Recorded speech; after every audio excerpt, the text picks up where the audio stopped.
Okay, so I haven't done one of these in a really long time, and it's time for an update because I have learned a lot.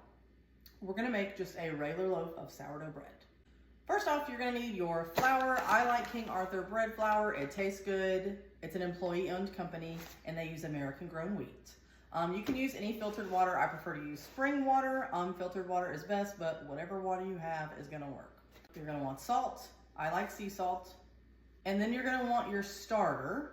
I fed my starter last night, a 1:5 ratio, so it would take a long time for it to rise overnight. And now she is peaked and bubbly and ready to use. Now, as far as your equipment, you're gonna want a bowl. You're gonna want something to stir with. I just use a little spatula. You're gonna want a scale. Sorry, I'm not doing this in cups. Scale is easier and it's less to clean. And you're gonna want some type of bowl cover. You can use a towel, a rag, whatever. You can put your cat over it. I like to use these reusable shower caps because they're easy to clean, and I've been using this one for like a year. Okay, so first we're gonna measure our water. In the spirit of transparency, I usually use 340 grams of water in my basic sourdough recipe. However, I live on the Gulf Coast of the United States. It is humid as fuck right now. There's a lot of water in the air, so in the summertime when it's hot and humid, I lower the hydration ratio. So I'm gonna use 330 grams of water. So we're gonna pour our water in. Now, if you live in a place that is less humid, you can bump that liquid up. Bump it back up to 340 grams. Hell, some people use 350 or more. But I'm telling you, especially if you're a beginner, it's better to have lower hydration than higher hydration, because then you're just gonna have a real wet, sticky dough, and if you're anything like me, it's gonna overstimulate you and you're gonna say, I don't wanna make sourdough. After we have the water in there, we're gonna put our starter in. I use 125 grams of active, bubbly fed starter. You're gonna zero out your scale and then dump your starter in until your scale says 125. Now, you're gonna take it off of your scale and you're gonna mix the starter into the water until it's kind of broken up and the starter or the water's gonna look a little milky. No, I don't use one of those Dutch whisks or Danish whisks or Switzerland whisks, whatever anymore, because they get way too nasty dirty. And let me show you. I do not use these because do you see where the wires meet the metal handle? It's impossible to clean down in there. And I have gone to town on it so hard before that it popped out. And I saw what was down in there and it's not pretty. It's not pretty, okay? I also have one of these Dutch Danish whisks. I like this one much better. It's one solid piece of wood. However, why would I waste time cleaning one of these when I need to use a spatula to get the starter out of the tub anyway? Just use this. It works fine. This was like $1. Okay, so now our starter is mixed up into the water and it looks like milk. Now, some people don't do this, but I'm gonna go ahead and add the salt. I have waited till the first stretch and fold to add the salt, but it really doesn't make it. I don't notice a difference. I'll be honest, I've never noticed a difference. So we're gonna use 10 grams of our salt. And now we're gonna use 500 grams of our flour. Make sure to zero out your scale before you start putting stuff on there. Okay, now here's a very crucial step. You're gonna wanna mix this freaking well. Mix it more than you think it needs to be mixed.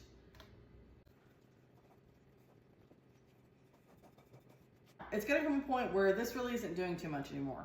That's when we're gonna get our cheap little scraper out. One of these. They usually come in those sourdough kits. You can get a pack of them for like $3 on Amazon. I have splurged for like the fancy bench scrapers. You want these. The cheap plastic flimsy ones. They work so much better than any kind of silicone one, any one with a handle, especially if you're doing this in a round bowl, which most people are. They hug and can contour to the sides of that bowl. And we're gonna get our hands wet because dough doesn't stick to wet hands. And then we're gonna scrape the sides and keep mixing.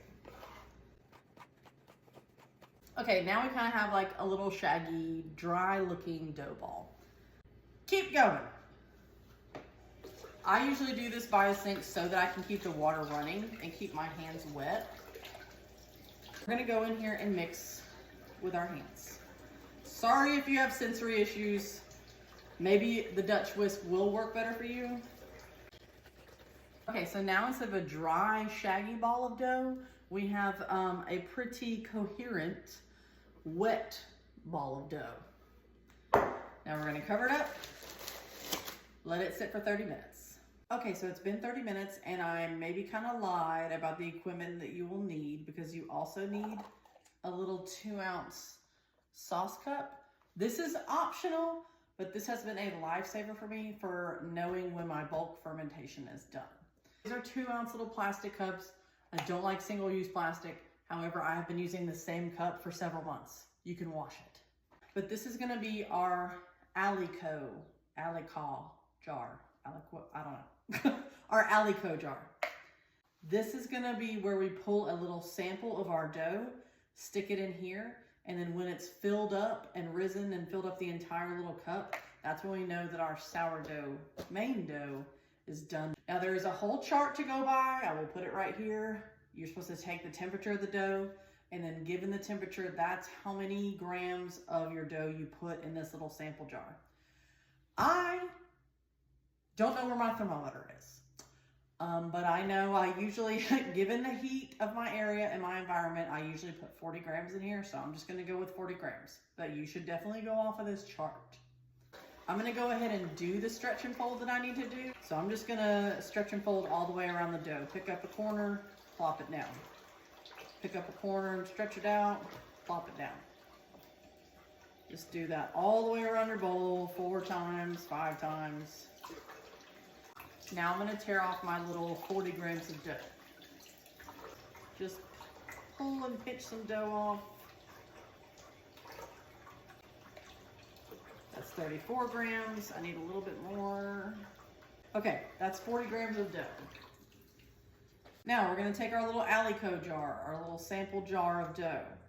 Put the lid on it. We're gonna put it down in here with our main dough. That way it's in the exact same environment as your main ball of dough. Cover it back up, let it sit for 30 more minutes. Okay, now we're gonna do our second set of stretch and folds.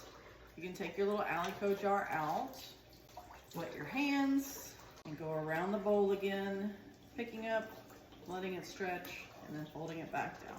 The dough ball is getting nice and cohesive. And cover it back up, and we'll be back in 30 more minutes. Okay, I just saw Sydney Sweeney in yet another ad. She's like the new Steve Harvey. She's everywhere. One thing she's gonna do is collect a check. Anyways, we're gonna do the third stretch and fold now. Here's where I like to start doing coil folds. So instead of like picking up a side and flopping it back over itself, I'll just scoop it up like a little baby kitten. Pick it up, kind of turn it, and then put it back down. And I'll just keep doing that. Pick it up like a little kitten. Put it back down. And I really just do this, 3 or 4 times, 5 times. Look at that pretty little ball of dough. Give it 30 more minutes of rest and we'll come back and do the final stretch and fold. Okay, let's go ahead and do the 4th and final set of stretch and folds, coil folds, whichever way you want to do it. After this, we're gonna let this sit for at least a couple hours. This part is what's gonna really depend on your environment. How humid it is in your house, how humid it is outside, the temperature, all that. We have a nice, smooth, beautiful dough ball now. We're gonna let this rise, and we're gonna wait until this little Aliquot tub, until the dough in here has completely risen and is like starting to push the lid of this cup off. For me, that's probably gonna be the next 4 or 5 hours. I'm just gonna keep coming back and checking on it when I get back for the gym, because I eat a lot of carbs and I'm gonna go work them off. So we'll be back in a few hours. Okay, as you can tell, it is much later in the day and we're gonna shape up our dough. Check it out. Check it out. It's filled out nicely. It's got a nice domed, jiggly, bubbly top. Our Aliquot jar is filled and overflowing a little bit. That's okay. It's fine. It's whatever. So now you're gonna need something to do your overnight proof in. If you don't want overnight proof, you can just shape it up, stick it in a basket of your choosing. You can use a banneton if you have it. You can use the chip basket they give you at a Mexican restaurant. You can use a basket you got at a thrift store. That's literally what I used to use, this basket that I got in a thrift store with a flour towel in it. If you don't want to do the overnight proof, you can put it in a basket, shape it up like we're about to do it, put it in a basket and let it sit for, I think 3 or 4 more hours. Then go ahead and bake it. I like to do the overnight ferment. So we're gonna flour our surface and we're gonna dump out our dough. Look at that, clean dough dump. Now you're gonna take the dough from your little Aliquot jar and just put it with the rest of the main dough. Slap it on down there. I maybe let this proof a little bit too long because it's very sticky and liquidy, but that's okay. Okay, so you don't have to have one of these. This is just a helpful tool. Most of the stuff that people try to get you to buy for sourdough, you don't need. It's just something that helps the process. So now we're gonna laminate our dough, AKA stretch it out into a big rectangle-ish shape. Now we're gonna fold it into thirds. Fold the top part down. Fold the bottom part up-ish. So we're gonna roll it up like a burrito. Here's where I'll kind of like tuck the ends. And I'll go ahead and start with the push and pulls. Push it, pull it. Push it, pull it.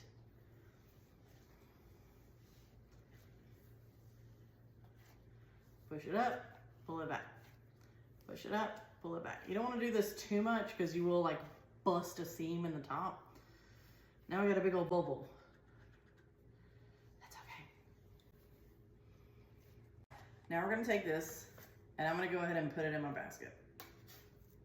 I'm gonna let that sit for a little while, like 15 minutes max, and then we'll come back and like pinch it all together.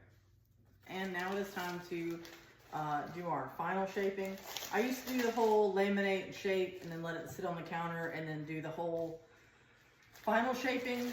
I find that unnecessary. We did our laminate, we shaped it, we put it in the bowl. We've let it relax a little bit in the bowl, banneton, whatever. Now we're going to bring all the edges to the middle. So, pick up, almost like you're doing stretching folds. Stick it in the middle and press it down. Pick up an edge. Oh, did I not put enough flour on here? Stick it in the middle and press down. We're gonna flour a little bit more on this side. Pick up a side, put it in the middle, press it down. Some people do like the zipper thing, which you can do that, you know, do whatever works best for you. We're gonna cover it up. We're gonna put it in the refrigerator overnight, 8 hours at least. You can do it up to 24 hours or more. I do it for about 10 or 12 hours. Okay, good morning. This is a brand new apron I got. Cute. It's already got butter on it. So that's gonna be an oily stain to try to get out. Anyways, let's bake our bread. So I've had my Lodge cast iron Dutch oven preheating in the oven at 450 degrees for about 30 minutes now. So she's warmed up and ready. You can tell it definitely rose a bit overnight. She's so cold. Brr. Now I do always line the bottom with parchment paper. We'll put that on top. If you're using one of these little sling things, put that on top too. And then flip it over gently. Lift it up. There we go. Now again, this part is also unnecessary, but I like to make a little design on top, so I flour it up. Now, I have one of these little bread lawn things. You don't have to have it. I've done this with scissors before. Now, once we're done doing a pretty little pattern on it, make my big expansion score.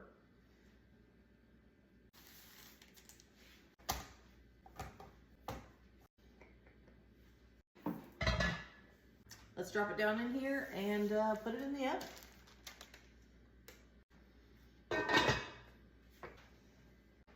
Now I'm gonna bake that at 450 degrees for 30 minutes.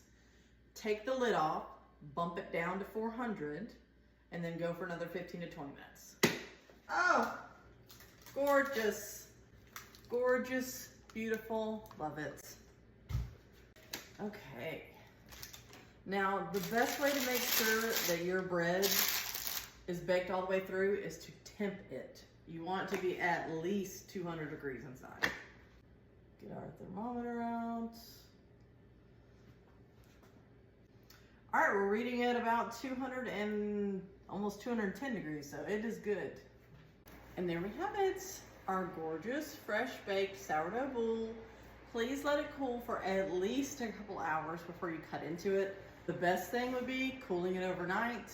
I promise it'll be fully baked on the inside, and it'll be much easier to cut if you just wait, have a little patience. But great job, you did it.